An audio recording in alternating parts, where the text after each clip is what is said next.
अस्सलामु अलैकुम सामीन किराम। आज उस बीबी की विलादत है कि जिसका नाम बीबी मासूमा कुम है, जो 8वें इमाम मौला अली रज़ा अलैहिस्सलाम की बहन है, जिनके बारे में इमाम जवाद अलैहिस्सलाम फरमाते हैं, मन ज़ारा कब्र अम्मती बिकुम फ़लहुल जन्ना। जिसने मेरी फूफी की कुम में ज़ियारत की उसके लिए जन्नत है। मौला रज़ा अलैहिस्सलाम फरमाते हैं कि मन ज़ारहा आरिफ़न बिहक़्क़िहा फ़लहुल जन्ना। जिसने बीबी मासूमा कुम की ज़ियारत की उनके हक़ को पहचानते हुए उसके लिए जन्नत है। इमाम सादिक़ अलैहिस्सलाम फरमाते हैं कि इन्ना लिल्लाहि हरमन व हुवा मक्का। अल्लाह के लिए हरम है जो कि मक्का है, वली रसूल ही हरमन व हुवल मदीना, और रसूल के लिए हरम है वो मदीना है, वली अमीरिल मोमिनीन हरमन, और मौला अली अलैहिस्सलाम के लिए हरम है वह हुवल कूफ़ा, वलना हरमन व हुवा कुम, और हमारे लिए एक हरम है जिसे कुम कहा जाता है।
وفادار مانند دنبال دلیل تو مدینه جمع معصومه هایی تو معصوم هستی و مختار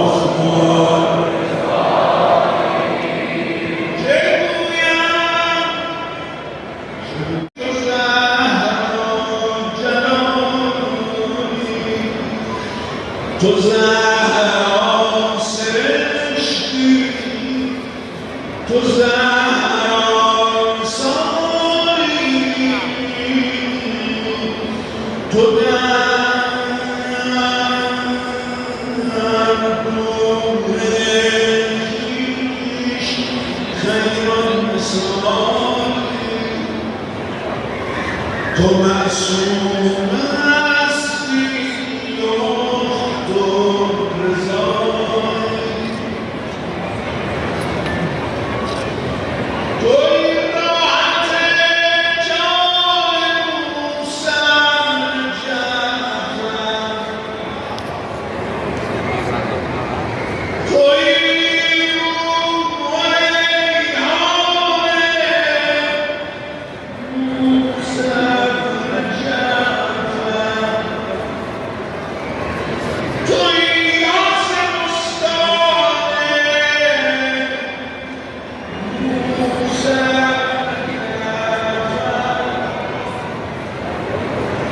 تو بنت الامام تو بنت الهدایی تو معصومه